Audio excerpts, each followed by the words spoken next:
Édification spirituelle 32, que signifie être sans attente? Souvenez-vous toujours du véritable sujet, cultivez votre force intérieure. C'est naturellement que vous vous forgez des attentes. Parce qu'une promesse vous aura été murmurée à quelque moment, parce que quelqu'un aura commencé un geste ou un mot à votre endroit. Et vous anticipez la suite, car il se pourrait que ce geste ou ce mot se termine par un petit dépôt de bonheur dans votre cœur. Parce que vous êtes engagé dans une relation, et vous estimez que vous êtes en droit d'espérer recevoir quelques attentions spéciales ou quelques égards particuliers. Oui, c'est naturellement que naissent en vous des attentes. Et chacune de vos attentes vient toujours avec son lot d'arguments qui la rendent légitime. Et peut-être même nécessaire. Certes, vous ne pouvez pas vous empêcher d'avoir des attentes. Mais pourquoi vous laisseriez-vous devenir lourd de vos attentes? Vos attentes sont souvent dirigées vers quelque autre.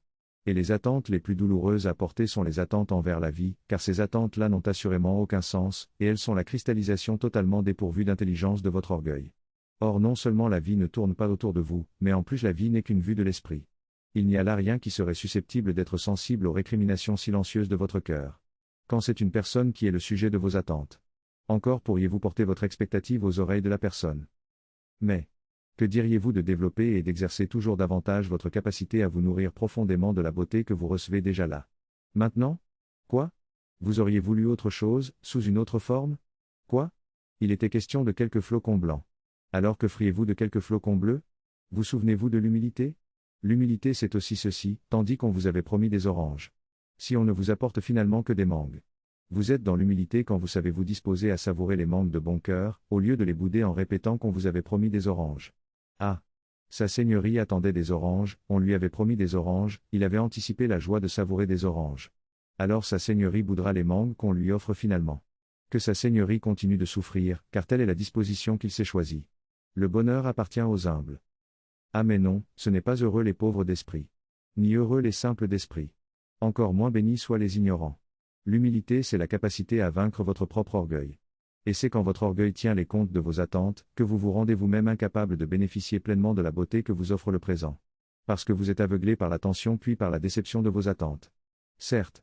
Dans le monde des relations, des activités et des programmes. Il est inévitable que ceci soit prévu, et que cela soit promis. Mais peu importe ce qui est prévu et ce qui est promis, il s'agit fondamentalement de simples notes d'intention. Et au final les circonstances sont ce qui détermine les choses. Parfois les circonstances permettent la pleine réalisation des programmes et des promesses. D'autres fois les circonstances font apparaître une justesse plus grande que ce qui a été programmé ou que ce qui a été promis. Et il arrive aussi que les circonstances s'opposent à la trajectoire anticipée.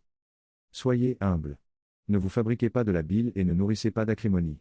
Ne ressassez pas des récriminations et ne marmonnez pas des frustrations, alors même que personne ne vous veut du mal, alors même que personne n'a fomenté de plan machiavélique pour vous faire subir quelque forme de déception. Parfois c'est simplement que la justesse du moment a incliné les choses à se faire autrement. Parfois c'est simplement la force des circonstances qui a incliné les choses à se faire autrement. Et vous auriez vu cela et vous auriez accepté cela, si vous aviez gardé assez d'humilité au-dedans de vous. C'est-à-dire si vous aviez assez de force pour dompter les agitations mentales et émotionnelles de votre orgueil. Et reste à comprendre aussi la patience.